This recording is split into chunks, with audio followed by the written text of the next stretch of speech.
Discover Urdu knowledge के मुअज़्ज़िज़ नाज़रीन इकराम अस्सलामु अलैकुम वरहमतुल्लाहि वबरकातुहू। दोस्तों, स्क्रीन पर नज़र आने वाली तस्वीर को सिर्फ आम तस्वीर ना समझें, क्योंकि इस एक तस्वीर ने इंडियन मीडिया को इतना बड़ा झटका दिया है कि आप जानकर ही खुश हो जाएंगे।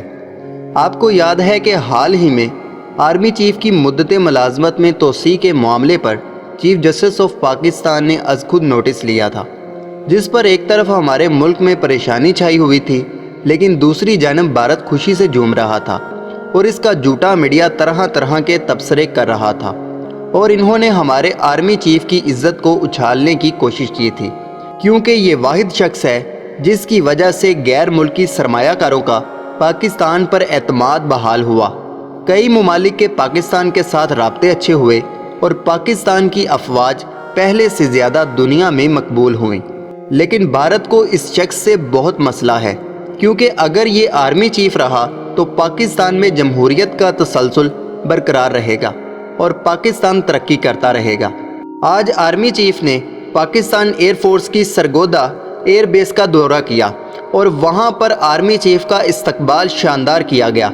इस एयरबेस की वजह से भी भारत को बड़ा झटका लगेगा, क्योंकि 65 की जंग और दूसरी जंगों में भी इस एयरबेस ने बड़े कारनामे सरअंजाम दिए और 65 में भारत की कमर तोड़ के रख दी और आर्मी चीफ ने उस तैयारे में परवाज़ भी की जिसकी मुखालफत भारत बहुत पहले से करता आ रहा है, यानी F-16।